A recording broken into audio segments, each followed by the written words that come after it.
On Rusty Hike, I'm your mayor in Bellevue. Wish we were meeting on a lot better circumstances, but it is what it is right now. And we brought you all here today to try to explain exactly what's going on, to take a lot of the question out. We were trying to figure out how to get the word out, and it looks like the word got out, so I appreciate you all coming. If you know somebody that's not here, maybe you can pass some information on. We're going to try to answer a lot of questions today. I've got a lot of department heads here and different folks to answer questions from different organizations. I'm going to let them have an opportunity to throw some statements out there before we get into the questions. That way maybe some of those questions are answered before you have to come up. But we'll eventually have a line behind the mic here. It's about the only way we're going to keep it organized. But I'm going to introduce who is here today, so you can start thinking of the questions and who you want to direct those to. If you could raise your hand when I call your name. Perry Guido, our fire chief. Dave Stukenholtz, the police captain. John Winkler, NRD. Jeff Roberts, Public Works. Mike Christensen, Permits and Inspections. Kathy Welch, City Councilwoman, sorry, Miss Welch. City Attorney, Bree Robbins. Sarpy County Commissioner, Angie Burmeister. Sarpy Cass Health Department, not sure the name, do we have somebody here? Right here, yep. Okay, in the back. Bellevue Schools Superintendent, Dr. Jeff Rippey. Representatives from OPPD, do we have them? They're in the back there, okay. Brett Mathis, Region 6 Behavioral Health, over off the side. Jill Orton, Red Cross. Bellevue Christian Center, Richard. Okay, back over here. And we have anybody from Green Acres, from the management team? Okay, back over here. Is there any representatives from Paradise Lakes here?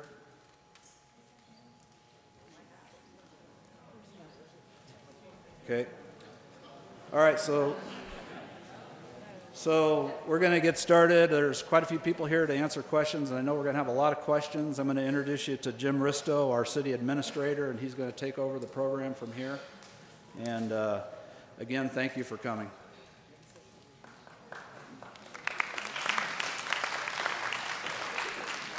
Thanks, Mayor. Kind of what we're going to do here today, we're going to give you a quick rundown of how we got here. So I thought we'd give you a quick update as how this thing developed. We're going to do a little video for kind of gives you kind of the state of the union on everything to the south, so you get a good picture if you haven't been following it on Facebook. And from there, then I think we're going to kind of walk through our way forward, have the ones that are responsible for different parts of our recovery side. We'll have them talk to you a little bit about what their next steps are. And I think if you guys would all appreciate this, if we can just hold our Q&A to the end, and then the officials that are up here with us or others that are in attendance can help answer any questions you might have that we don't cover here today. So that, from our rundown, get you started, is some of you may have not known, but late Wednesday, we got word that Gifford Farms was taking water, and it was a kind of a significant event for them. So we started tracking what was happening as far as that was developing. And by late Wednesday evening, we knew they were kind of in peril, knowing that that river was coming over the banks going into Gifford Farms. So as the day developed, Wednesday into Thursday morning, we started to look at what was happening in Hayworth, as well as in American Heroes Park. A lot of the water was flowing from the Gifford Farms our way, as well as coming into Hayworth and into American Heroes Park. And as the day developed, and we had NRD working with us as the day was going on, that the water started to rise high enough that where the tracks are underneath the 370 bridge on the approach to the bridge, water started to flow in pretty significantly along that 370 pass and was flooding the backside of the levees for us along where the baseball fields are on the west side of Hayworth Park. So at that stage, we knew that we had a problem coming from the north, but nothing was happening yet to the south. We were keeping our eye on the Platte. Thursday night, we got word that Chris and Hanson Lake, water was topping their levees, so it was becoming an issue there, which meant that more water was coming our way in a different direction. And at the same time, we were watching, I want to call it a breach, but we had water topping the Missouri level side. So in reality, what we had is we had water coming from 3 different directions, which honestly, it's kind of historic. We've never seen that happen. So by Friday morning, as that became a little more urgent for us, we made the call to evacuate by about noon. I think it was around noon, Perry, that we evacuated Paradise Parks, the businesses, and Green Acres. It was our call at that time. We weren't sure what was going to develop as the day. Water really wasn't coming to the south, but what we did see Friday night was a lot of water was right on the top of the patio, so we weren't sure how significant that would develop. But as our biggest concern was if the water came in a third direction, that Paradise Parks and Green Acres would have been in peril. Paradise Lakes, thank you. It would have been in peril from the sense that we would have had a middle of the morning or middle of the evening evacuation. So we made the call to evacuate early, which turned out to be one of the better things that we did, is to get everybody out. Again, at that stage, we weren't sure how extreme it was going to be, but what the Platte River basically became was a blocker for the Missouri to get through. So the Platte really just held back the Missouri, and the Missouri just started taking the least path resistant. By about 2 o'clock, the mayor and I took a helicopter ride to the south. All the levees on the patio were overflowing, which meant a significant amount of water was coming our way on Saturday, which then put the base in peril, as well as everything on the Harlan-Lewis Road. So at that point, we knew we had a pretty significant event coming our way. So it was our number one concern at that stage was life safety, make sure that everybody was out of those 2 parks and in those businesses, as well as couldn't re-enter. We also knew that we lost our wastewater treatment plant, which we had a significant amount of waste going into the water flow into the Missouri, actually coming back into our section. So a lot of the parks were contaminated with human waste. So it was our call not to let anybody back in, and that developed as kind of the days kind of proceeded. What I want to do is kind of run a video here for you, just kind of show you a quick rundown of where we're at. I think, Roger, most of these were taken yesterday. Over the course of the last 3 days. So it's, you know, when we were looking in Green Acres and Paradise, what we noticed there is a lot of the homes were over the top of their homes. But you guys would just bear with us here, kind of a short video here, kind of get you a feel for what's happening down there to the south of us. Can everybody see that okay? How we got to this point in time. What I can say is, can you hear me? Okay, how's that? Is that better? Yeah. Okay, thank you. I didn't want to swallow this thing. But, so right now, there was 14 levee systems south of Omaha to Rulo, Nebraska. Of those 14 systems, all 14 overtopped during this event. Actually, only 4 remain without breaches, so 10 of those systems breached. I'll talk about our 2 systems here in Bellevue. The R616 system is actually what we call the Offutt levee. That protects the Papillion Creek wastewater treatment plant, Offutt Air Force Base, and then obviously the neighborhoods there in Bellevue. The R613 levee is south of there, and that typically just protects Highway 34 and farmland and those areas down there. The R613 levee did breach and has a number of areas that are severely eroded. So that area continues to drain. What we've seen over the last 3 days is the Missouri River has dropped about 1 foot a day. So we have 6 culverts in the R616 or the Offutt levee area that we opened fully as soon as we could, and those are actually working better than anticipated. So we're seeing that the inside pool is also dropping about 1 foot per day. We've looked at every option to drain that area as quickly as we can, not only for the citizens that live in that area, but also for the base and for the Papillion Creek treatment plant that's obviously offline now. Last night we did an extensive analysis with not only our engineers, but engineers from a consultant to see what exactly we could do. Besides opening the culverts and pumping, which we're currently doing, we even looked at the possibility of breaching the levee ourselves. But what we found is that it would be a short-term gain, and we would only maybe save a couple of days. We're expecting that this area will drop about 3.5 feet in 5 days using just the current pumping and the culverts. If we breach the levee, we would only gain 2 days to about 3 days, 3.5 days. What the problem was that is the forecast for snow and rain is not looking good in the upper basin, which means that we're expecting the Missouri River to be high for a number of weeks into months. And so they were even talking about possibly releases from Gavin's Point because of all the volume of water in the upper basin. What we'd do if we breached the levee, we'd have to fix the levee, and we'd have to do it in a short amount of time. And to do that, we'd have to make sure that the patch that we put in there, it didn't become a weak spot. And so all the gains that we would have made for breaching the levee could potentially be lost if we have another flood event and that breach fails and the water fills up again. And so we determined at that time, and we worked very closely with the city of Bellevue and the city of Omaha and the state of Nebraska, that we recommend that we did not do that. It's better to have a fully functional, strong levee than one with a weak spot. And we could not guarantee that that weak spot would not fail. So we're going to keep that levee intact and continue to drain as best as we can. The mayor has been extremely diligent in writing us to get that area drained as quickly as we can. And that's what we're doing. We're also exploring maybe bringing in more pumps, high capacity types of things that can move water very, very quickly.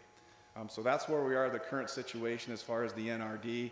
And I believe we're waiting for questions when everybody's done. But I'm here to answer anything we can do. But I assure you, we are continuing to work on that. We have to make sure that that levee system stays safe because we're going to have more high water, and we want to make sure that we're not causing more of a problem later on down the road. So thank you.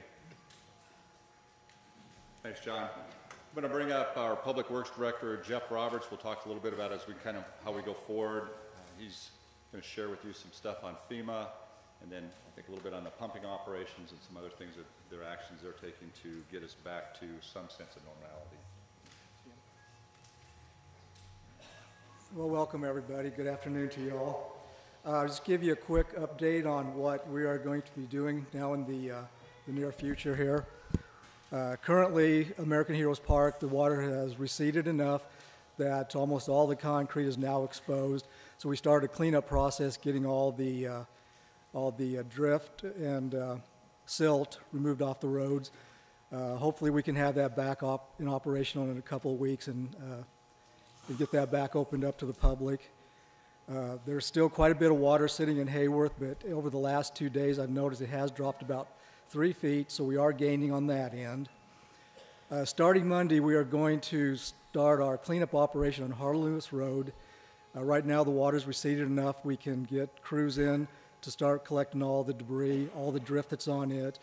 And our hopes is by Wednesday we have a drop of at least 2 more feet, and we should be able to have Harlan-Lewis Road completely opened up again. And that'll help to facilitate the inspections of all the homes that are down in that area and businesses. And then, Excuse me, sir, can you please speak up? Yeah. Just closer. okay. Is that better? Yeah. Okay. Sorry. And then the last thing, I understand that we are handing out FEMA brochure on how people can get started with their rebuilding their own families and lives and stuff. I understand we did run out, but we do have about 150 more that are coming that we're photocopying right now. So with that, that's the update that I have. And you can always contact my office if you want any more information on what we're doing as far as the cleanup goes. So on the FEMA, I think when Jeff mentioned that the FEMA forms on there, I think it's, you can actually file your claim online. I believe it's disasterassistant.gov, and that's on the form, but that gets you started, and then within 10 days, a FEMA rep will reach out to contact you. We were hoping to have some FEMA reps here. Ultimately, I think they'll be on site with us, but they can help answer more questions about the FEMA process. But the form should kind of guide you on some of the process to start with. I've got Mike Christensen as our building inspector. Mike's been working diligently. We've had some homes that had not seen water damage to them or water in Green Acres. So he was able to get some of the residents back into some of the homes there that weren't impacted by water. As you kind of go through Green Acres, it becomes a little more dire. So Mike's going to talk a little bit about our process of how people can get back in. Some of the homes are probably not going to be inhabitable, but there's a process. I know a lot of people want to go in and get their personal effects out. There's a process we'll have you follow to make sure that you're safe as you go through this and what will go forward. So Mike, if you want to line up. So I'm going to talk mostly just about rooftops in the Green Acres area in Paradise Lakes. There's 182 rooftops in Paradise Lakes and 168 in Green Acres. Of all of those homes, only 50 are habitable that remain dry.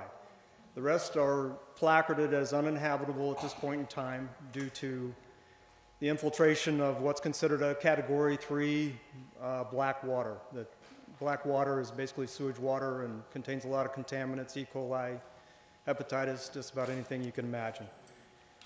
There'll be a process of going through for your personal belongings once we get the water receded out of the area and get it dried out safe enough for you folks to be able to sign a waiver and get in there and maybe see if there's anything at all that you could salvage.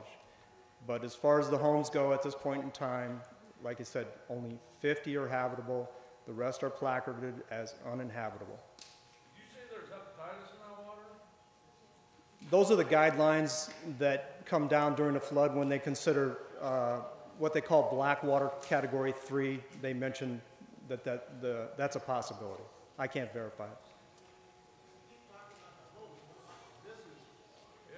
The businesses will be evaluated on the same basis as the homes. We haven't even been able to get any boots on the ground to get up close enough to any of the physical structures that are in the flood water. You take questions later? Yeah. It's gonna be 2 to 3 weeks before the businesses can get in there? Tell them hang on to their questions. Yeah. Hang on to the questions. I'll come back up, and any individual that is going to speak here will be able to answer any of your questions. I think we just want to go through this and have each person introduce themselves, and we'll go with questions after that. Thanks, Mike. I think the key, whether it's a resident or a business, is where our water, once the water drops, then gives us the access point to it. As the weekend develops, we'll get a better feel for where we're at on accessibility. We can't make a promise right now how fast this water will exit our area, and then along with the pumping from on one side to the other. So it's kind of a wait and see game. We got a lot of things going in play here. So we're going to keep you abreast through a variety of methods to make sure that you know whether you're a business or a homeowner. Resources will be available to let you know when it's accessible. It's just a matter of when that water is at a safe level to get access back in. So I don't want to say it's an unknown factor, but I don't want to give you misinformation and guide you into an earlier phase if we don't get there quick enough. I've got our Captain Stuckenholtz from the police department kind of give you an update as to some of the activities these guys have been not only engaged in, but we're going forward. Yep. Thank you. On the police side of this, we are currently maintaining 3 security. On the police side of this, we're currently maintaining 3 security points at that area. The entrance to Green Acres, we have someone there, and then further inside, past the point from which we've allowed people to return to their homes, there is a National Guardsman stationed there. And then at 3101 Washington, up on the hill, we also have National Guard assistance up there as well. They just relieved 2 of our officers today. We had been posting that with police officers since this occurred. We are also running the drone. All of the video that you saw today came from the police department, either from the boat or the drone. We will run the drone every day, run it up and down the levee, around the trailer parks and all of the city areas in that area. We'll continue to post that video so that you can see what's going on. You can watch the progress. You can see the line of water on the trailers and the other businesses and so forth, so you can see how it's dropping and kind of keep track of where things are at from there. Other than the security and the public safety portion of this, the police are just maintaining everything. As we get to move back in further, we'll move those checkpoints back further. We're trying to keep people out of that water back there because of all the contaminants in there. Mr. Christensen spoke to black water. We don't know what all is in there, but we know a lot of what's in there, and it's very dangerous, and we don't want anyone back in that water whatsoever. So that's the point of the checkpoints and not allowing anybody back there. So there will be a joint decision from our unified command at what point we begin to move those lines back. But they're where they are today for your safety. So thank you. Thanks, Captain. I think we also have and I'm not going to have him talk, but the Nebraska Humane Society is also here. You guys were instrumental last night in helping get some of the pets out of some of the homes.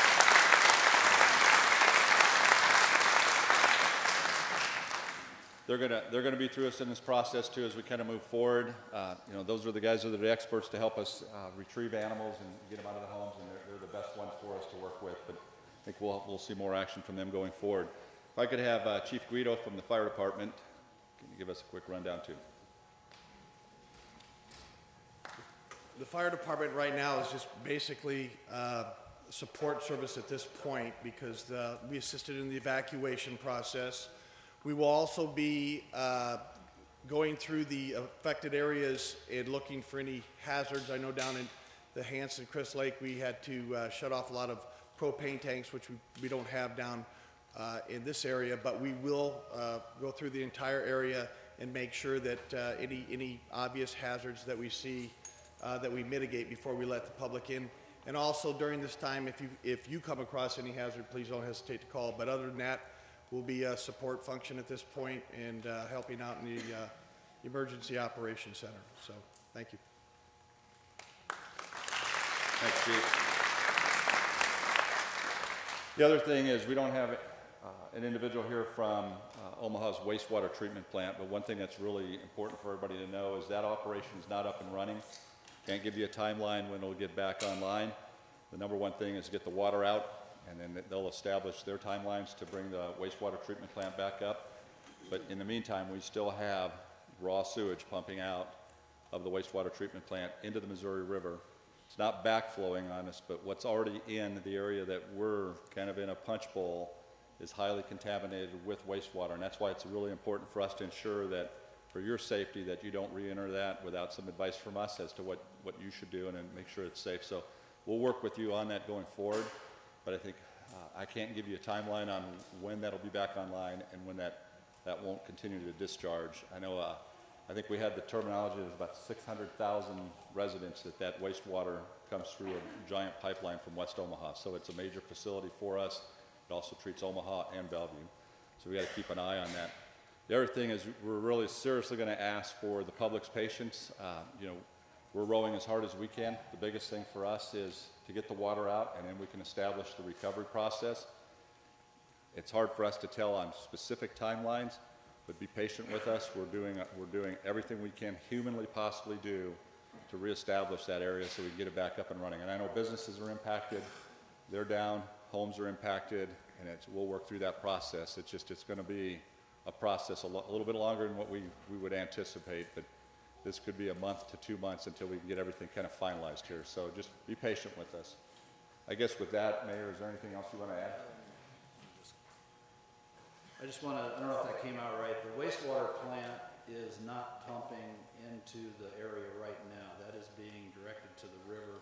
However, the eastern side of Bellevue is pumping into that area, so that's where the contamination is currently coming from. Guess we'll take any questions. Anybody, you guys want to come up to the mic so we can get you? Can you hear me? That one's actually just, we'll repeat the question. Okay. I just want to say thank you to all those for their generosity and support in this time. I wanted to let the Humane Society know there was a feral. We're going to repeat that question, so just hang. There was a feral cat colony living near trailer 87. There's about 20 ferals. They've all been TNR'd.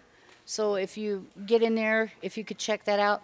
I also wanted to ask about our property taxes. I know we pay from the last year, and those homes are going to be empty. Are we going to get property tax for 2019? That's a good question. I Yeah. think that's something that we'll get an answer on, but I'm sure that if the house is vacated before the end of the year, that's a process that there possibly could be a refund. I know Green Acres is in here talking about refunding for the month of March a portion of your rent for Correct, the and month. I've already got my check for that. So, and I think as a property tax, we'll get a solid answer on how that works. If and when I'm hoping it's when we can go back in to retrieve any personal possessions. if there's a case of hazardous materials, could they put somebody in a hazmat suit if you know exactly what you're looking for and where it's at and send them in there to retrieve it for you? The question is that when and if you get allowed back in to retrieve your personal property, could somebody have a hazmat suit on that could help you with that? We could coordinate that. You know, if there's a large number of residents that are going back in, it could be difficult for us to do that all at once. But we're going to advise you, our goal is once the water is below, and I want to say below your feet, so it's walkable until you can access your home or your business, that the contaminants won't be as Bad. detrimental, but what's in your house is going to be... It's going to be it's gonna horrible. So, you know, a mask even for your own personal side. And I think if you're looking to retrieve personal property, it's going to be best that the resident does that, because we won't know what's important to you. But we're going to advise you possibly what you should wear within that, whether it's a pair of boots, gloves, and a particular mask to keep mold spores and the like out. But as you get your waiver to get back into the area, we'll give you that advice as to how, you know, what's the best thing for you to do as a resident. Okay. Again, thank you for your support. Thank you.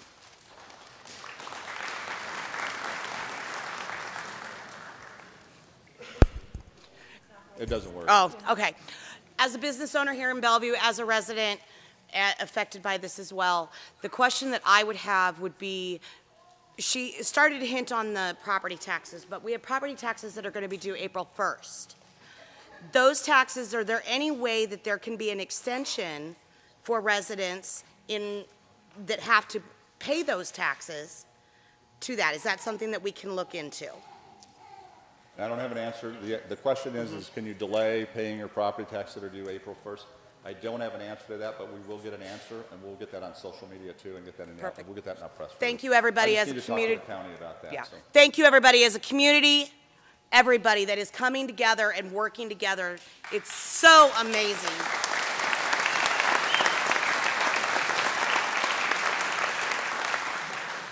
I got a question for Green Acres management or owners or whatever is here. What are your plans after this dries out? Green Acres. What are your plans for the 183 homes that are displaced?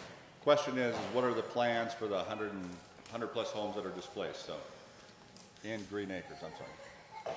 So first and foremost, I want to thank the city for allowing us to be here today and to answer your questions. We are devastated by what you're going through right now, and what we've tried to do is develop a three-part approach to recovery. The first is we know that there are some residents who can return to their homes, so our first priority was doing everything we can to get them back into their homes as quickly as possible. The second is we know that all of our residents need as much relief as they possibly can get right now. And so we made the immediate decision to refund the unused portion of all the March rents that we had collected. And for those of you who have not heard through our social media posts or our hotline, those are available for pickup at our Martinview community. We also announced this afternoon that we're refunding security deposits for all residents who we believe will not be able to return to their homes. And so we're processing those checks immediately, and we hope that they'll be available for you to pick up at the same Martinview community as early as possible next week. We also manage communities that are nearby. And so our first priority as it relates to those communities is getting displaced residents like you in a home if it works for you. And so we hope in the next day or two to be able to post all of our availability and to do everything we can to get you in one of those homes. As it relates to our long-term plans of rebuilding, certainly we are fully committed to doing everything we can to rebuild the community. We know that the cleanup effort is going to be significant and vast. And so we intend to do everything we can to work with the city as well as other officials to rebuild the community to the extent that we'll be able to. So that is our full plan right now. Okay, what about those homes that are inhabitable? Are you requiring us to remove them? No, we will not. If we own them? We will not. We understand that that's a tremendous burden on you. We will do it for you. Okay. So it is our intention to...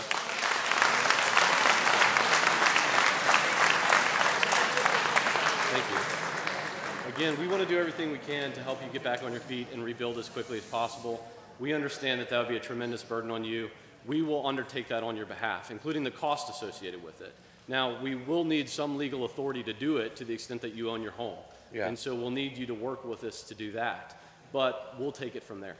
Okay. Thank you.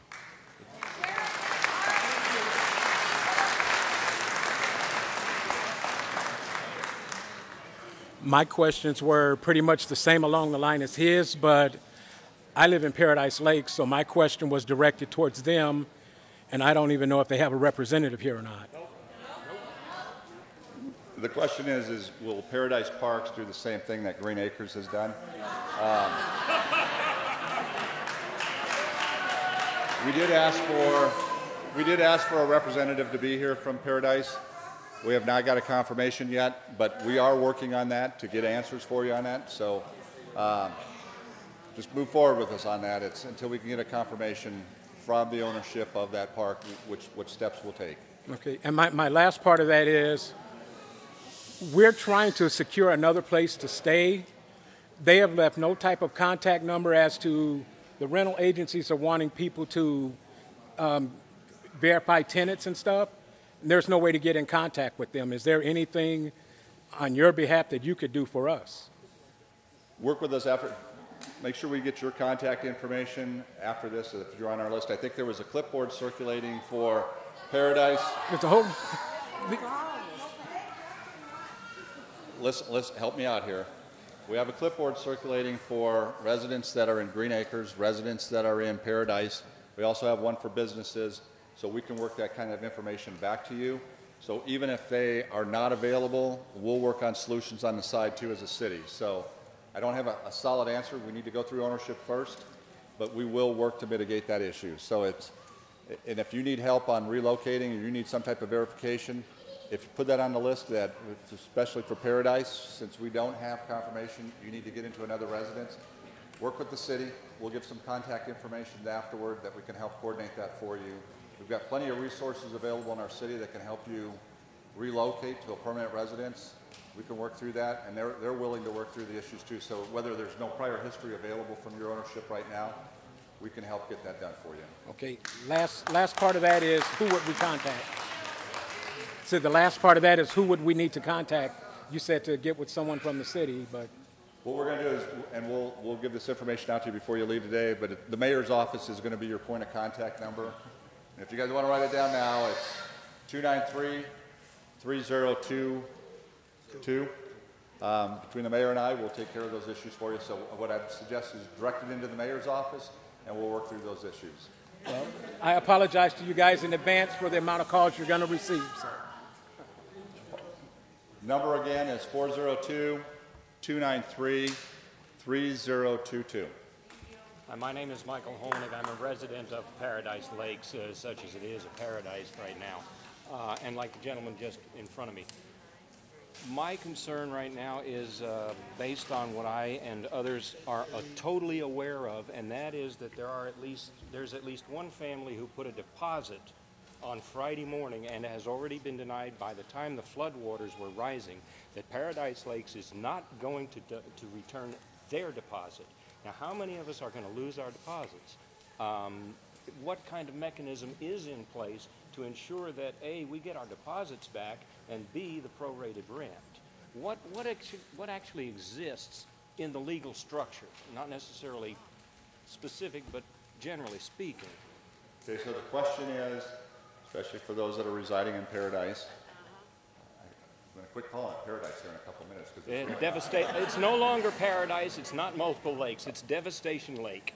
We could claim it as lakefront property probably later. But the question was that if you have a deposit in and prorated rent, what mechanism do you have to get that back? And I've got our city attorney. We may not have a solid answer, but Bree, if you could help us out on that from a legal aspect. My fear, if I interject, my fear is that they're going to file bankruptcy again, and we're all going to lose thousands of dollars. So my advice would be, we have a system. Louder. They can't hear. The city will do what we can to help you, and the mayor gave the contact information, and we will funnel out any information through that we get. My other advice would be to seek private counsel if it's something with a private homeowner or lot rent or breaking a lease if you're a tenant and it's a landlord issue. My advice would be to seek private counsel, and I would imagine if we get enough of those and enough private counsel pushing back on this ownership, it may force them to do something. So that may be more of a private issue, but I would encourage you guys to reach out and do that. Otherwise, we will continue funneling out information that we receive and try to work with the ownership and get some response on our end. Okay. And on top of that, I'd like to add some information for anybody who doesn't know. You have exactly 2 weeks from the 15th, the day we were evicted. You have exactly 2 weeks to write a letter to Paradise Parks, or Lakes, excuse me. If you don't meet that deadline, you will not really have much of a case. It's that simple. You have 2 weeks, and you're halfway through it now. You have 2 weeks to notify them that you're breaking your lease. About your departure, correct? You have 2 weeks, that's based on your lease? Yes, 2 weeks to break your lease. And statute. There are resources. I got this from a friend of mine who also lives at Paradise, from the legal counsel at the base. Okay, so this information is available. It's we can funnel out that Jen. Jen. The Landlord Tenant Act. What was the source regarding all of that? Chris? Yeah, what was the document? Nebraska Disaster Guide. The Nebraska Disaster Guide tells you you have 2 weeks from the day you move to get a letter to them telling them that you are breaking the lease under the legal.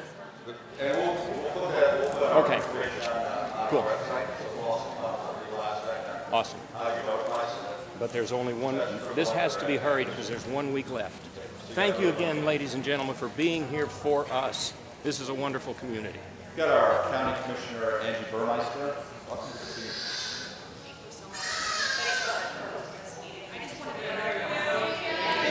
I just wanted to let everyone know that legal aid does have disaster relief services. So if those of you who are seeking attorneys, private attorneys, they have services that are available there. So that would be a place to start.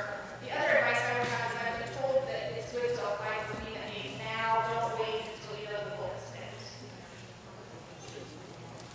Thank you.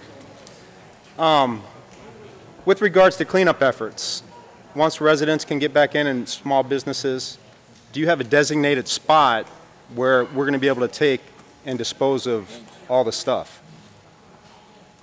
So the question is that once cleanup starts, we have a designated spot for you to dispose of any property or possessions that you want to toss.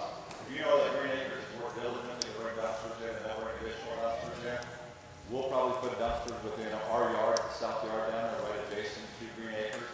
So we will make a place available for disposal. Once we determine where that's at, we'll also rebroadcast that, but we will have a site for that. And where are you going to rebroadcast it so we know? It'll be social media on our website. We'll use the references here. It's more likely going to be at our south yard. Okay. Which is right as you come out our dumpster. Okay, thank you. It's for both. Green Acres is going to supply dumpsters, but we'll also have dumpsters available also. Hi.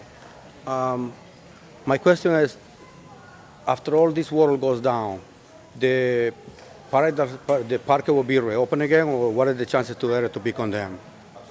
The area will be condemned, or it's going to be reopened again after all this? Okay, so the question is that after the water goes down, will the area be condemned or closed? Everything will be assessed individually.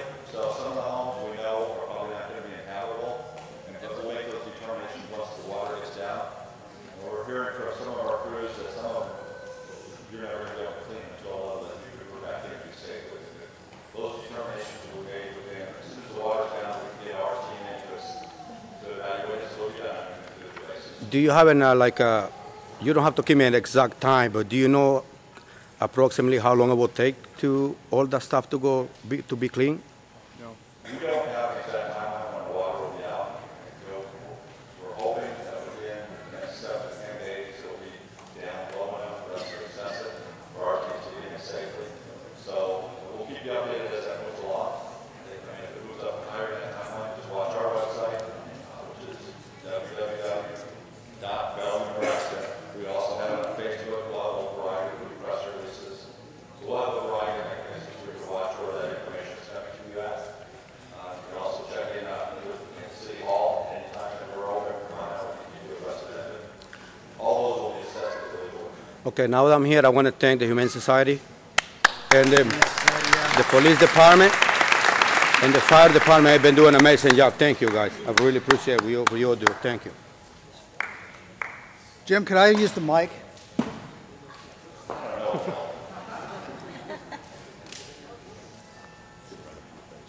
a member of the church coalition here in town.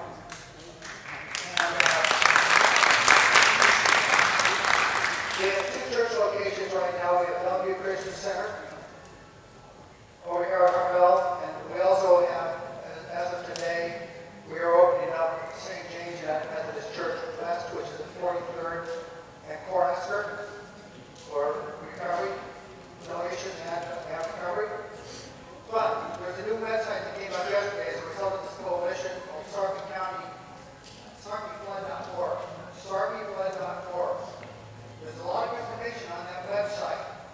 There are a number of highly professional and trained cleaning companies which are free. Okay? Where is this at? They're free. SarpyFlood.org. There are links to it. There are links on how you can get registered for the cleanup, and when the time comes, they will notify you, and that way they won't have conflicting numbers of teams in one location. You need to register on it. There's also a place up here you can register with FEMA for your claim. I think the max that you can get back is somewhere in the mid-30,000 range, but you need to get registered. There's also information that says to get back into your area, you need to register with the Sarpy County Sheriff's Office. So you need to send one of your, whoever's going to go back into the flood area there. The cleanup is going to be done by groups like Team Rubicon. The Salvation Army has a team group through the Southern Baptist Confederation. They're highly experienced, highly trained in handling these messy situations, which are extremely hazardous for you. Do not try to do this on your own. Get one of these teams, they are free, and they're going to do great things for you. But please, go to SarpyFlood.org. There are a lot of links out there, and there's information. I know a lot of people that we've been seeing lately have emotional problems. I had a woman that was standing in front of the stuff the other day, and she was in tears. And she said, I can't move. And we had people that could comfort her and help her walk through the process of getting stuff. So please, go out. The Salvation Army, the Red Cross, Goodwill. Some things are going to be taken to Goodwill and the Red Cross. People who have been affected will not pay for these items. They'll be given vouchers. Okay, so there's a lot of information out there. You need to be aware of it. That's why I asked for the mic. And I just pray for all of you. And if we can give any help, let us know. Thank you.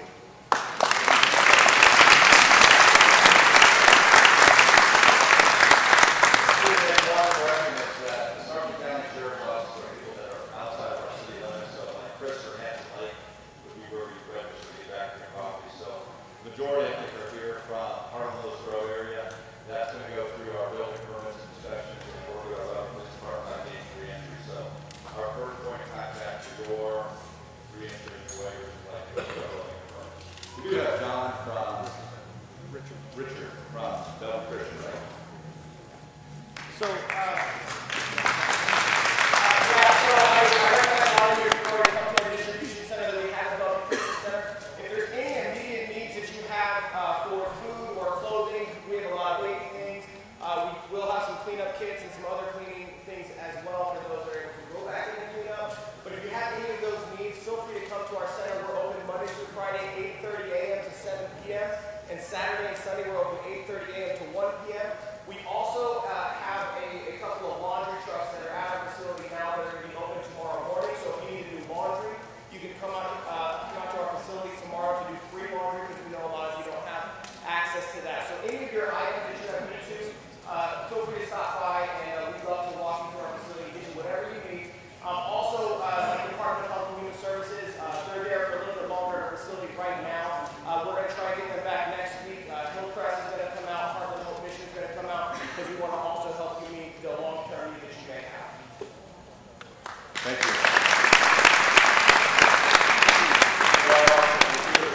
I want to thank you. We've had a tremendous amount of community outpouring in our churches today.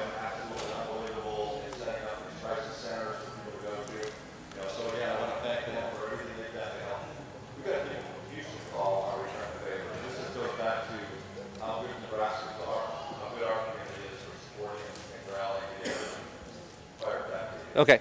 I'll just speak. I don't have a question, but my name's Chris Fye. I'm your UPS driver. I deliver all in South Thank you for all of you for coming in here today. But I know a lot of you are, you know, the convenience of the package showing up at your door, you kind of forgot about that. But I just want to let you know that those packages that you should have received probably starting Saturday are in our facility in South Omaha. I know a lot of you depend on medicine. I deliver a lot of insulin to South Bellevue. So if you've got medicine, that medicine's there. If you haven't taken the proper channels to, I know a lot of you are in between living. I mean, you're living in a hotel or you're staying with family. I know most of my businesses down in that area, I've made contact with. If I haven't, hit me up. I'll be right over here. Make sure you get your stuff. The last thing you need to worry about is a package that you have to convenience coming home and it's sitting on your porch. Don't worry about that. We'll have those packages. None of that stuff's going to get sent back. I've talked to my bosses to make sure that all that stuff's going to be there. So hang in there, Bellevue strong.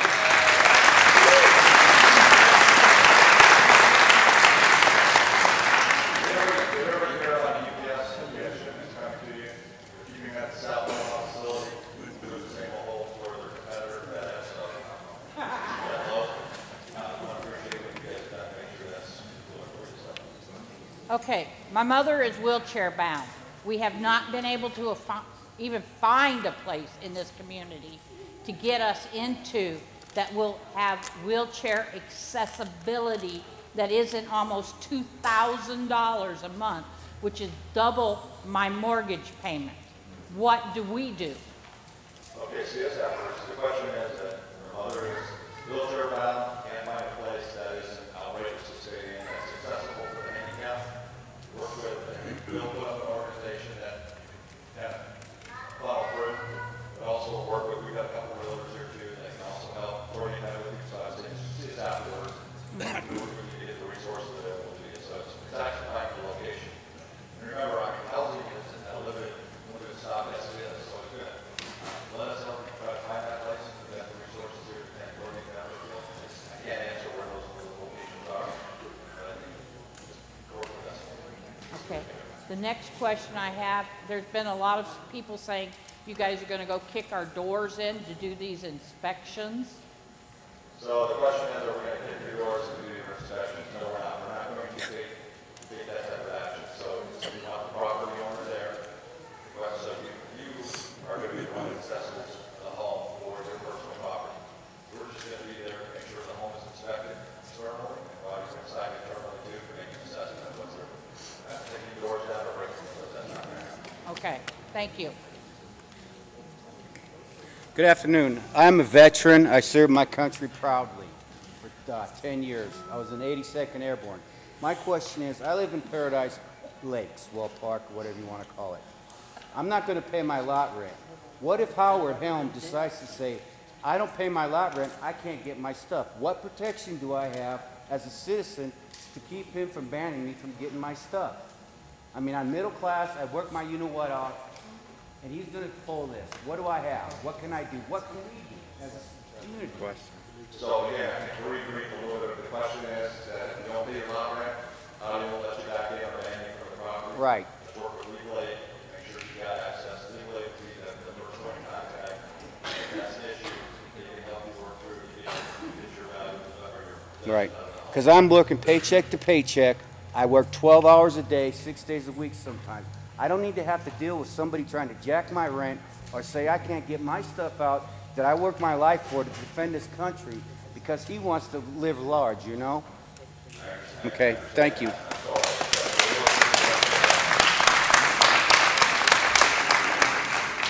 I just want to thank you all for your information and the support that's been given to the community. I really appreciate it.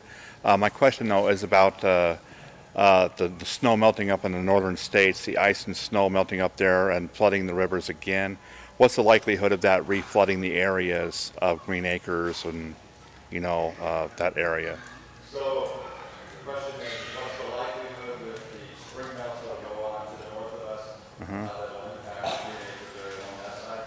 Yeah, You heard John talk a little bit earlier. yeah, I missed it. So. The water's going to keep coming. Okay. The question was, that's one of the reasons why we Okay. Uh-huh.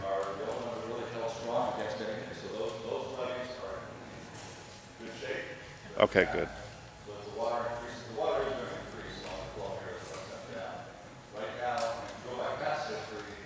Uh-huh.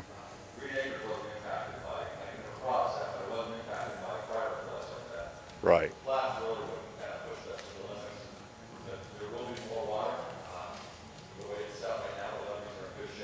Mm-hmm.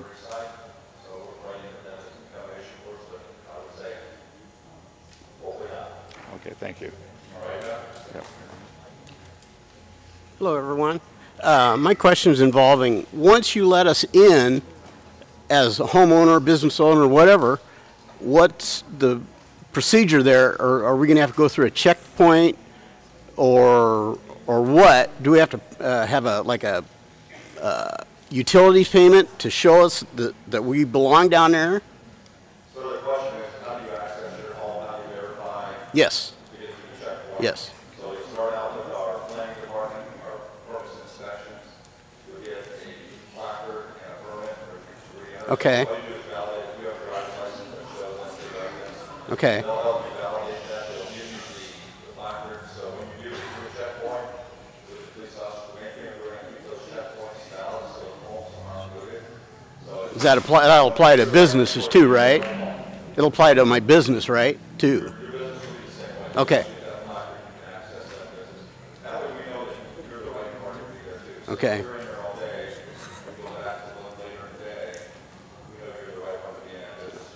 Okay. In extension to that, what about if I have 5 or 6 or 10 people helping me? How do they get in, you know, in the proper fashion?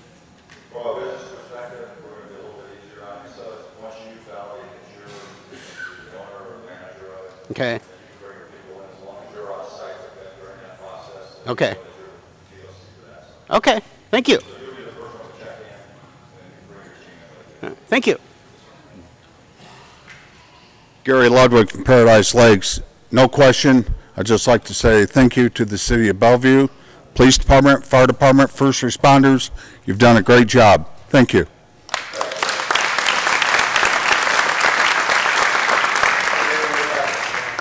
We did have a question for our veteran. One of the things that you can do is start County VA for assistance too, so they can also be a benefit or an assistance to you. So contact your Sark County Veterans Administration.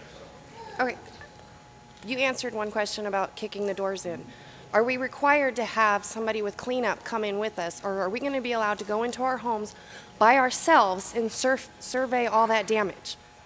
So the question is not kicking doors down, but once we allow you back in, are you going to be allowed to go back into your homes to assess your own damage? Yeah, without some specialized cleanup or whatever. But you will not need a specialized cleanup. So we can do that by ourselves. Our P&I department will be there to help inspect the home, strictly just to get an assessment, but you don't have to have a cleanup. What we're going to do is we're going to advise you what the risk is, what's in that water, that's in that, what contaminants, and should you wear a mask, gloves, and rubber boots. We'll let you know that so you know what you're faced with. Okay. Do you know if there's going to be like an age limit? Like, does somebody have to be at least 18 to go down there? Or? Well, an adult will be supervised, so if you bring your children back with you, they're going to require that supervision. So if they're under 18, they can access back in. You want an adult. Yeah. With that line. Okay. And if I could just say one thing, something I realized last night, okay, we're not victims. We can't live like we're victims. We need to live like we're survivors. It takes just that little bit of acknowledgement that I am not just a victim, I am a survivor. And it is going to help me get through every single day that I look at my 3 children's face and I have to tell them we can't go home. But they can't be victimized anymore. We need to be survivors.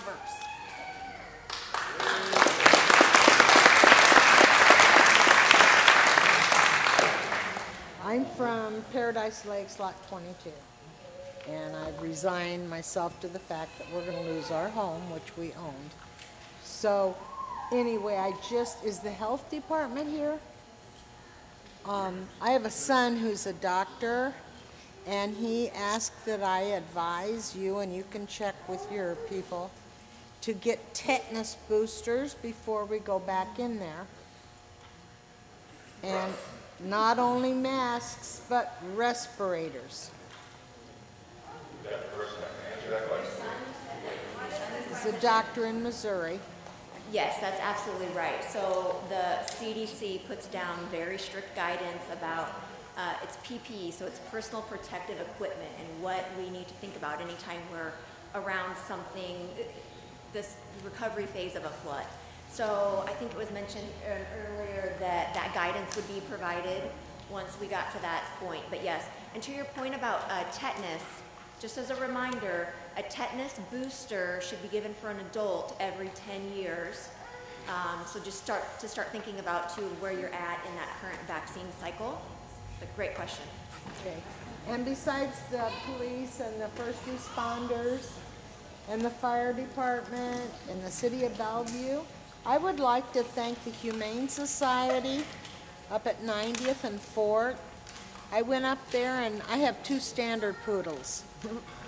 And they provided me with food and treats. Awesome. So be sure if you have pets, take use of them, and that gives you money for food or something else.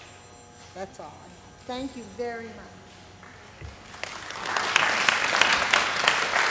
Well, let's reiterate that the Nebraska Humane Society 90th and Fort. That if you have pets, you were able to obtain food, treats, and life, so there's additional resources available to help with your pets too. So they're there. And also our shelters also have collected dog food. So they're there for the pets also. So either one's available. So we've talked about Paradise Lakes and we've talked about Green Acres, but what about people that just have storage down there? How do we get back into our area? Okay, so for storage units, in a business or for residents, is you come into. How do we prove it? We'll work with you on that. In fact, if we don't have a list of who's in each unit. Exactly. You'll have to key to the storage unit to the path. So And that's true. what you're going to do is come into our permits for the storage unit. If you have a storage unit, let's log in here with the information from you. We'll give you that placard to access your storage unit number. That's your sole entry point. So if you're in the storage unit for number 10, we'll put that in the placard for you. So we'll work with you on that. As long as we have your name and information, and so we know who's going into the area, we got to validate that. So work with our permits, team here with my team, and help each other that entry. Okay. My name is Miriam from Paradise Lakes. I don't have a question, but I just wanted to thank the Bellevue Police Department, Officer Grubb, and them for their coverage on everything every day. That was awesome. And I'm a little,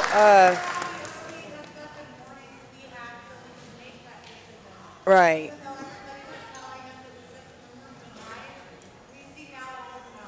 Right. See, we didn't. And I'm a little disheartened that no one from Paradise Lakes is here to represent us. So. Yeah, I don't have a question. I just want to thank the Bellevue Police for putting out the videos, and the city, and Stripe community for being here and for what they're doing for, Green Acres. That's a big relief to know that I don't have to worry about getting rid of my trailer and paying somebody to haul it out, and that's a big relief. We're really proud of our first responders and our public works for their efforts.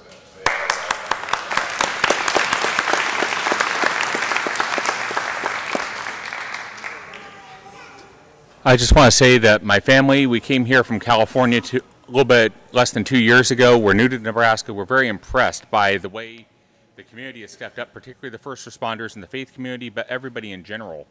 We're very impressed by that. We're somewhat less than impressed by the Helms, especially considering the Facebook post that he put out the day before, saying how he resented the Bellevue Fire Department putting scares into people and driving off his residents and causing him to lose revenue. That seemed to be his only concern. That said, I do have a couple of technical questions. Number one, if we send this notice out that we intend to break the lease per the Nebraska Disaster Guide, can they keep us from the property since we have broken the lease? We work with the legal aid, or we'll help through that process. Okay. There is a legal process involved, so he does prevent you from accessing it, work with us as well. Okay. And the other one is what? Yeah. Yeah. Well, you see the result of that. Yeah. And the other question is more of a technical question in terms of our exposure when we do finally get onto the property. Will we have a time limit to get things out? No, what we're going to do is probably as you come in, so since the house is not going to be inhabitable, what we'll do is once you get your access to come back in, it's basically like from 7 in the morning till 7 at night. We don't want, again, because it's a safety issue, well, we call it perfect, we'll probably shut it down, master to leave once it's dark, and get access back the next day. Okay, but it's not going to be some situation like we only have an hour to go in and look. Okay, thank you very much, sir.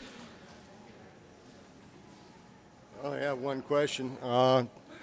We plan on having open forum meetings, more of them in the future. So the question is, will we have more forum meetings in the future? We'll probably do as this thing progresses, so as more information develops, especially once, the big thing for us is we need the water mitigate in that area. Once we get a better picture on that, we'll probably call it a public forum too. Okay. I would like to make one statement, though, to police department, fire department, and first responders. As fast as they got people out of there, they probably saved lives. Thank you. I got a question. I think it's for the buildings permits, folks. You might have answered this already, but like most of us, our houses are going to be inhabitable forever. I don't think my house is still underwater, so I don't think it'll ever get back. At what point does it become city, county, state, federal property? Or is it up to us when you guys say it's, no, you can never go back? Is it between us and the landowners to remove our property, or it will be like Katrina where the federal government came in with bulldozers and hauled it away? So the question is, at what point do you lose your ownership? So in paradise, if the property is deemed inhabitable, we'll work with you. Okay. Right now, since we're going to have ownership as to what their actions, you heard what the is going to do, resolve that. We don't have an answer for ownership, but at some point, the city will have to step in, and we'll work with that. Okay. Same with the contents inside the furnaces and all that stuff. I mean, because I've been hearing that it's up to us to haul away the stoves and refrigerators and all that stuff, and it's like I don't know how we would ever No, and do that. if I follow the Green Acres path, once you turn over ownership to the Green Acres team, everything will be removed by Green Acres. Okay. If current ownership in Paradise does not take that action, we'll work with you on that. So we're not going to saddle you with that. All right. Thank you. So I have information. I called legal aid on Paradise. So the information I got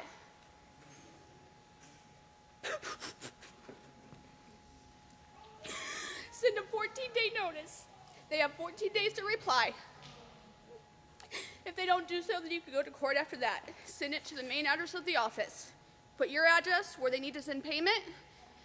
Send the day that you prorated from the rent from the 15th and what your deposit was. And then send it to their address, and they have 14 days to pick it up. If they do not do so, you can go to after that and go with an attorney with legal aid if they're able to help you. So send it to their main office. Okay, so the question. So this is for everybody that's in Paradise. So. I got one more question. I'm sorry. I got a lot of friends that used to live in Green Acres, and most of them they are illegal, and they all disappear after all this because they are afraid to come forward. Like most of them, they don't even want to go to a shelter because they're afraid because they are illegal. What are they supposed to do on that case? I mean, do you have an answer for that? Or?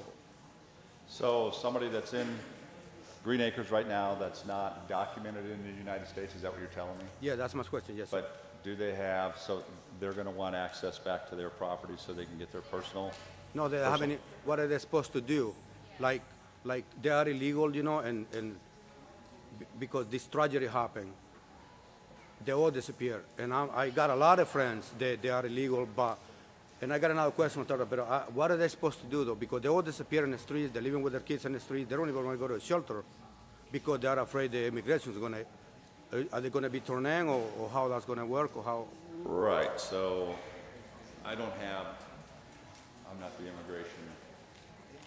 So the question is that if you're in our country and you're not documented, they have left the vicinity, they're not going to be able to go shelter for help. And the fear is that if they come forward for help, what happens to them? So Exactly, let's agree exactly. with that. So, what's the best advice you can give?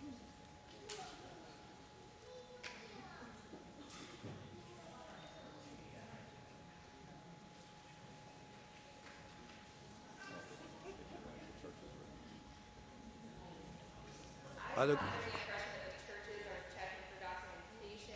If anybody's here at a church that can correct me on that, you can contact the charity lines, you can contact the churches. There's a lot of those resources. Legal aid can potentially help you with that as well. We're happy to assist in any way that you can. If you have an individual question and you want to come talk to us, I'm happy to answer. so they reach out for help. They won't be turned into immigration or anything like that. They reach out for help. If they go to a charity. I think if you go to a charity, if you go to church, I don't think, I'm not under the impression that you're checking for, I got a thumbs up, they're not checking for identification, there's a lot of.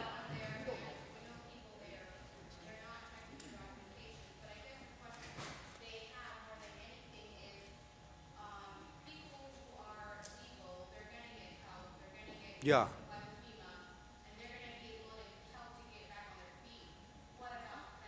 Yeah.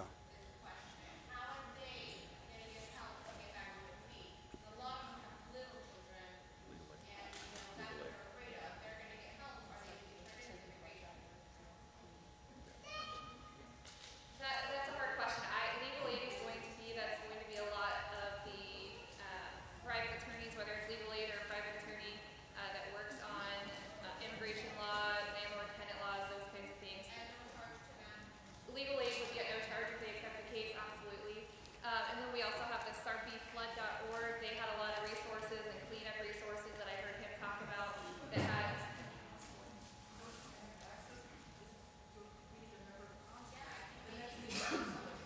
Yeah, that's what I was saying, because so far we don't have, I'm not trying to blame you guys, don't get me wrong. You guys doing an amazing job, but so far we talking about us, which, you know, but what about them? You know, I came here illegal to this country, and I understand that illegal, but also what about them? You know, I mean, that we have a way to help them to get up on their feet, because most of them, they are illegal, but they have a uterus and kids. They were born in this country. So that was my question, how can we help him? So legal aid first. We'll alert the Mexican consulate. Okay. You know, that's going to serve a certain population, but we'll alert them to see if they're available at the churches, at our centers. But the first thing I'd say, take it through legal aid. Make sure that they're working through that issue. And then we'll also alert the consulate so they can be available at one of our locations too. Okay, thank you, sir. Yes, sir. Thank you for this forum.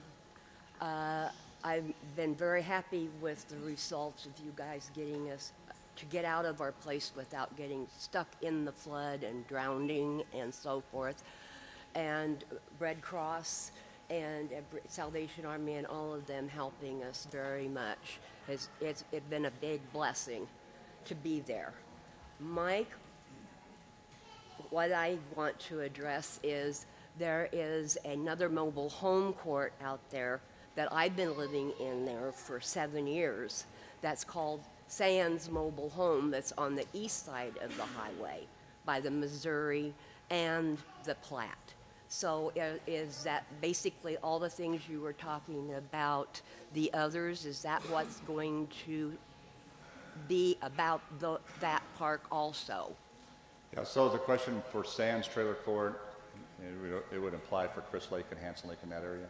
That's going to be through the county, so access to, that's where you'll go to the Sheriff's Department to get access to those, to Sands Trailer Court. Okay. So we'll direct you to the Sarpy County Sheriffs for that one. Okay. They're the ones that have the jurisdiction over that Okay, site. I just wanted to know if there was anything different than what you spoke about today too. But, so thank you so much. You bet. Nope, thank you. My question is at Paradise Lakes, they have to have a permit to allow for the mobile home community and for residents, correct? I'm assuming they're not going to do anything for us residents. Is the city going to hold them accountable and not allow them to purchase another permit for, you know, because we've not heard anything. They've been closed lips, haven't told us anything. That's under consideration. So the question is will we reallow Paradise Parks to get a permit to put another home in?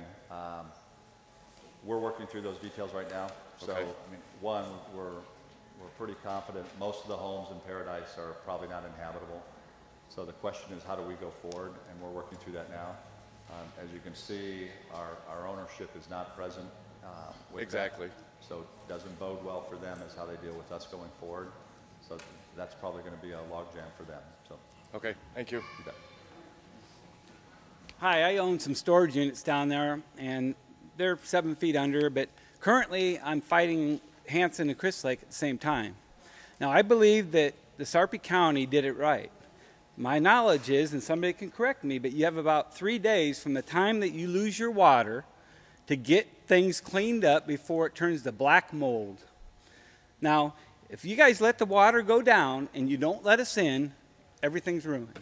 So, I mean, we're in there at Hanson's Lake right now. We're cleaning, we're cutting drywall, we're down to the studs, and we hit it at the right time. What they did is everybody had to have a sticker on their house. If that sticker was on their house, that means you were good to get cleaning. I don't want mold in my place, and once you get going, it's going to travel. If you get it at the right time, you're good. And that's what we're doing right now at Hanson's Lake, and I really think that if you guys sit too long, then these places are all ruined. There's going to be mold to the ceilings. So Okay, we need a procedure for this. And we do have that procedure in place. So you're going to have the same affordability that you just saw in Sarpy County. As soon as that water's down at a level that we can get you back in safe, we're not going to delay your reentry. So it could be if 34th Avenue's clean to drive on, you'll open that up for us to get into. As fast as humanly possible. If 35th is open, we open. Correct. Because there's a big window that it saves people a lot of money, No, especially when you have no insurance. We're not going to limit that access. As soon as it's safe to go back in there, that timeline's going to go fast for you. So Okay. What's important for us is that you watch what we're communicating, so you know the day that we reopen those. I used to be able to watch from on Washington Street. I had permission from the owner.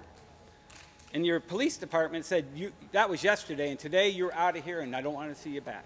So I cannot even watch my property now. Our problem up on Washington Park is we had a lot of people that were trying to enter into Green Acres that probably didn't belong there. They were accessing it, which puts our team in harm's way. So we had to limit that access. I know you want to keep an eye on it. I had permission. It's keeping the that right point. people in the right places. So, but as soon as we open up that point, just watch our website, watch what we're trafficking out either on Facebook. Once you have access, we're not limiting your access into there. So My flood team's ready to go. So we're going to get Chris Lake done, Hanson Lake done, and then we're heading that way. That's what we're hoping. we're hoping as soon as humanly possible. Okay, So I'm just you'll have that checking. access. Two things. Is the person from Green Acres still here? We got a rep from Strive. What's your question? I was wondering for the people that are doing like the rent to credit program to purchase the place, what happens with money that's sitting? So the question is, if an owner inside of Green Acres is doing a rent to credit to purchase it, what do you do? So in other words, you're part of our rental credit program where you're building up credits. We will transfer those for you. So if you're able to stay with us in a Strive community, anywhere in the neighboring area, we'll transfer your rental credits to the home. And if we don't find something within Strive? I'm sorry, I can't hear you. And if we don't find something within Strive communities? Then unfortunately, they're not usable at that point. But we'd love to keep you in one of our communities. We'll do everything we can to make sure that you have no losses related to the rental credits. Okay. And then, I don't know if somebody from OPPD is still here, but when I got a bill from them and I called, and they told me that I had to actually call and shut the service off, where I would still get the monthly bill things happening because I was on a budget plan. So just something to either verify or other people to know. Okay, I do have a rep from Black Hills Energy, which I'm going to let her speak a little bit about their actions. And do I have anybody from OPPD here? They're back there. So, Black Hills Energy, I'll let you tell them what your action plans are. So we did turn on gas to the affected homes, and the billing has been stopped as the flooding started. And then we will also be refunding deposits. Can you say that louder, please? Sorry, is that better? Yeah. So we did shut off the gas to the 50 affected homes, and the billing was stopped as of the last meter read. We will also be refunding any deposits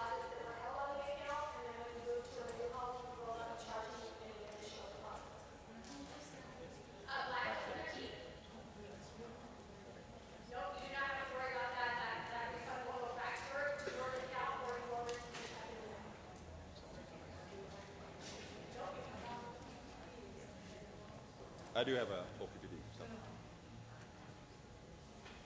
I'm Todd McLaughlin with OPPD. Yes, if you want to, if you can give a call to OPPD at 402-536-4131. We will stop your payment as of the date that your home needed to be evacuated, and we'll refund you any kind of balance that you might have still.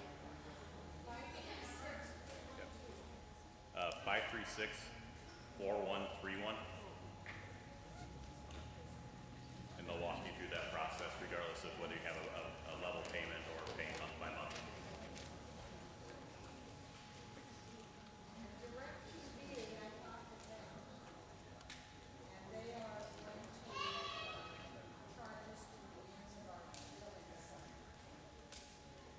So DirecTV, and I'm sure it'll be the same for Cox, that no credit, and they're going to charge you, excuse me, to the end of your billing cycle.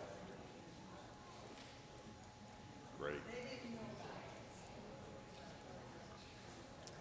There may be some relief through FEMA too. We may have that discussion. I own a business down on Cunningham, and I was just wondering, as soon as we're let in, how soon will utilities be back on? Electricity, water, all that fun stuff, if we have a timeline on that. Mike, you're gonna. So the question is that you've got a business on Cunningham. How soon before utilities, gas gets turned back on? If you're able to get back into your business, all the electrical that's done with water, you're going to have to get an electrician. It all has to be replaced, and then it'll go through what's called a pre-connect, provided everything else is in order and in the structure to get you back in. But there's a process for the electrical, it's in the NEC code, and anything that's been exposed for water for days has to be removed and replaced. So there'll be a pre-connect permit that will be involved with that to get power back on. All right. Okay. Hi, I'm wondering if the Sarpy County dump could waive the fees for people in situations. My son-in-law has been helping people down in Buccaneer Bay, going in, cutting out carpet and drywall, and then he brings their loads for them to Sarpy County dump, and they charge him $30 every time he brings somebody's load in for him. It would be nice if they could waive those fees. So, and the question is will Sarpy County dump, landfill, waive the fees to take storm damage related products out there? Work with us, because if you're using our dumpsters or Green Acres dumpsters, we'll take care of that. And there's some storm recovery issues. We'll go through that. So if it's being brought into ours, and then we'll verify if it is storm related, if they could alleviate some of that. That's something we could talk to them about. Okay, thank you. Okay, so what if we're let back into our homes in Green Acres and we can't remove anything because FEMA has to go in and inspect all of our homes? They won't give us any help until they inspect our homes. Do we have a time limit to get our stuff out? So if you go online and you file with FEMA, they have to have a rep within 10 days to inspect your home. So with the personal belongings, the damage to the personal belongings, if you're not taking it out, I would assume it would stay there as part of your claim. If there's something that you could recover, naturally you could take with you. They'll also work with you. What I would suggest is you take pictures of everything you have, whatever you remove, whether your insurance company you're working with or FEMA, that you have a record of what you did remove, or if it was damaged, that you have some mitigation to recover that. But document it. So some of the things, once you get in, so if we let you in 5 days, if you make your claim today with FEMA, ultimately they'll be on site and prepared to go within 10 days. So we may be right in that timeline. But if you're ahead of FEMA, what I would suggest is take pictures of everything that you take out. Right, I understand that, but I'm asking if there's a deadline for us to get our things out. Some of us have to find storage and places to put our things, so. No, is there a deadline for you to remove? We're working with you. I think you got the ownership in Green Acres that's working with you. If it's in Paradise, I don't have a definite answer. I'm not in Paradise, so. Okay, the ownership is working diligently to coordinate with you on that too. So the deadline, we know it's a monumental task for you to remove goods from your home that are recoverable. There's not a deadline for us to get to that point. I mean, okay. Naturally, I mean, if we're sitting at 60 days, that would be something different, but we'll work with you on that. Okay. How you doing? I'm Stu Trotter from Green Acres. I've been here over 20 years. My wife has been a lot longer. I buried her here. I buried 4 or 5 dogs here, and I'm a Vietnam vet. And what we learned was overadapt, overcome. And my question is, when do you say enough is enough? The Mother Nature put a whipping on us, and it happened a few years ago, but we didn't get what we have now, and it's going to happen again and again. When is it ever going to be to the point of where people are putting all their effort, their money, and everything back into a place that you know is going to go down the tubes again eventually? What happens? You know, is it worth it to stay there, or it's just up to you, basically, you know? Personally, it's a decision you'll have to make. I never give up, but Yeah. The other side of that is that it technically was not in a floodplain or a floodway, so. Like, other words, if I own a Ford and I don't want to change to a Chevy, I'm going to stay with the Ford because that's me. You know what I mean? So. Yes. But it's a lot of people, you know, want to stay where they're at. I want to stay, but you can't because you know this is going to happen time and time again. So whatever resources that are coming, or if it's out of your pocket or people helping, and you're putting it into, so to speak, bad and not good, you know what I mean? There's really no purpose in, you know. But with my family, with everybody dying there, I said, okay, well, my time comes to an end. I want to do the same thing, and because to me, Nebraska is the greatest state in the nation.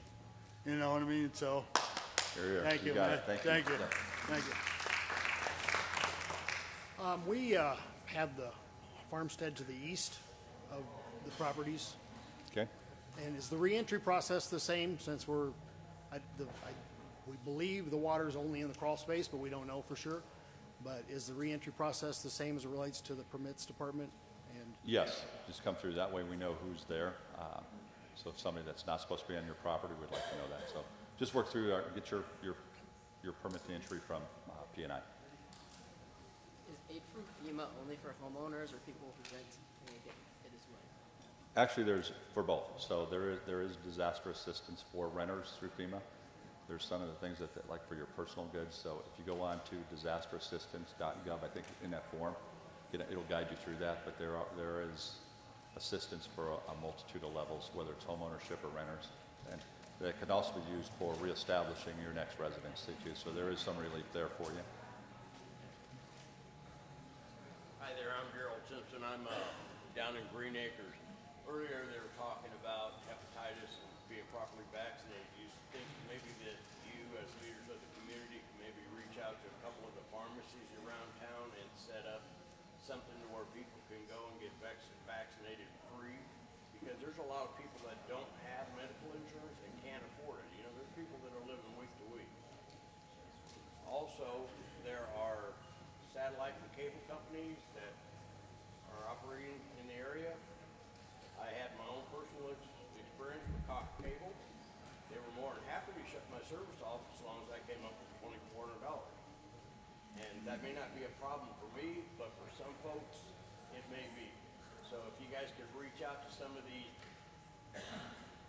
agencies or businesses where people have leases or agreements, and possibly, you know, have them show a little heart and compassion instead of thinking about the almighty dollar, it would greatly be appreciated. So 2 questions there is our health. So one, is there a place that we can aid people with the vaccinations? I'll let you answer that one. Currently in this area, that the health department is aware of, free vaccination clinics. Now, that doesn't mean that there are things that we could potentially look into, but currently right now, the guidance from the health department is to consult with your primary care provider in regards to those immunizations. And you mentioned hepatitis B, and that would be just for those individuals that are providing direct patient care. So tetanus is the one we're really... Well, my concern was that you're probably going to have some folks that are going back into those areas that don't have proper vaccination. And I don't think we want that or need that. And as far as, like, you know, cable contracts, satellite contracts, and stuff like that, I mean, these people have absolutely no compassion whatsoever. Oh, that's right. So for the cable providers that are not compassionate to refund or help you shut your service out without a service fee, we'll reach out as a city too. We've got a relationship with Cox Cable. We can at least breach that discussion, see if we can do anything, and if there is, we'll put that up on the website too, that if there is some mitigation for you, we'll see if we can take care of that for you. I'm not personally worried about it, but I know there are people who, you know, even $200 or $300 extra a month is something they don't have right now. They don't even have a home. I totally understand that, and I think we'll reach out to them and DirecTV. We'll let them know that where our storm-affected areas are, and if they can do anything to be a compassionate community supporter. You got it. Thank you. Any type of feedback we get from, you know, like what you heard from utilities today, we'll keep that in front of you. Anything we hear from the cable companies, we'll let you know on that too. Question that I have, a couple of them, is one, the issue of pumping had been brought up. I know this will be in conjunction with Mr. Winkler with NRD. How many locations is there set up currently on pumping back over to get this flooded area from 34 up to Bellevue drained? So the question was, how many pumping stations do we have, and how many to get that water out of that area? In addition to all the floodgates that are already open. So again, I mentioned the 6 floodgates we opened, and they're fully open and up. So we've got about 3 to 4 pumps right now, but we're in the process of tracking down more to try to vacate that water as soon as we can. The problem is with the levees, there isn't much room to put pumps, and you have to service them, you have to fuel them, you have to service them. And if you get too many, then you can't get to them. So that's the problem. We can't have 200 just kind of medium capacity pumps because we won't be able to keep them all going. So what we're doing is we're trying to find some more high capacity pumps. So we're working with that. Some of these are 2 weeks out. We found them across the country. They're not just right here in the Nebraska area. So we're continuing to work with private companies as well as public agencies to get those in and get that drained as soon as we can. And so that's our main goal, is get that area down. Mike talked to City Omaha because it did take them long to get pumps running. The other thing is, you had mentioned 2 other questions. One, you had mentioned 613 had the breach. When will that be sealed back up, or is that going to be allowed to drain out until the waters equalize and then it will be sealed? Because we're, like it's been mentioned, we've got more water flow coming down due to drainage and snow melt up north. When will that 613 be repaired so we don't start backfeeding again, or is that already in the process? Yeah, so we have to wait for obviously the area to drain where we can get equipment in there, and it's still draining, and so we can't even get equipment in there until it's completely drained out. We did have our engineering firm went with a boat today with sonic equipment to see if there's a scour hole where it breached, and they didn't seem to find one, which is good news. That will speed the recovery. So what typically the process is we'll work with the Corps. They have emergency basically purchasing power. And so once we can get in there, they assess what the damage is. Then they have a bidding process where they'll basically put out a bid. Contractors will come in the morning. They'll award the bid that afternoon, and the work will start the next day. And so as soon as we can get in there, as soon as the equipment's ready, we want to seal that hole as quickly as possible. I also got word there was only 1 breach on our 613, which is another good sign. And so we'll get that filled in and then get that buttoned up as soon as possible. So it's just a matter of getting equipment, and you can't do anything until the water goes down.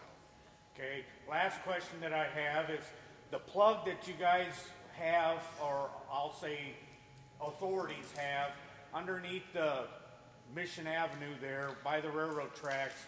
How secure is that plug if we would get another surge from the north? How confident is NRD and the city officials on that plug holding? Granted, it's just a Band-Aid right now. And the second part of that is, is there any talk, any discussion of taking care of that issue properly for the next time? So the plug is secure. I doubt we will see an event like that just occurred. So we're fairly confident that plug will hold. So we'll work with the railroad and obviously the city of Bellevue to make sure that area continues to stay safe and that we continue to do that. As part of the new levee project, the rehab that we're about to undertake this month and rehab that levee, that crossing was a major part of how we can better secure that in the future. So when you see this improvement occur, there will be some improvements around that track area where we can close that off much faster. Okay, I wasn't familiar with that. I'm further down 616, so I know what's going to be occurring there, but I wasn't aware of the improvements that are going to be occurring at Mission Avenue to prevent that issue from occurring again. Yeah, that's one of the weak spots that we obviously want to take care of, and we've been working very closely with the Corps and the railroad and everybody to take care of that. Okay, and then the other one, you said that the discussion of larger pumps or better location, whether it be down by the sewer treatment plant, is being discussed currently. It's not something on the table to worry about next week. Right. So yeah, we work hourly with the City of Omaha, City of Bellevue to get that down, and so we're hoping to get them in the treatment plant soon. Hopefully by Tuesday or Wednesday, Harlan Lewis Road will be accessible all the way to the plant. And then we even indicated that they could access the plant from our levee, and we may construct a road over to the plant to get them in there to start repairs and get that thing fired up. So we'll bring in more pumps, and we'll do everything we can to drain it. All right, thank you. Thank you. We have a legal question. Yes. So our question is, we would like to send a letter, certified letter, to break our lease since it's uninhabitable now. So can they, Paradise Lakes, are they able, let's say this takes weeks or even months to clear up, that way we can go inside of our home. Are they able to say you guys broke your lease so you guys cannot come here and collect your property, it's ours now? Let's work with legal aid on that, because there's got to be a way for you to access. So I think let's just work with legal aid. Once you break that lease, you give them the official notice that we'll work with you to get that right to get that access, so you're not shut off from that. Okay, thank you. Yep. Any other questions? Thank you so much.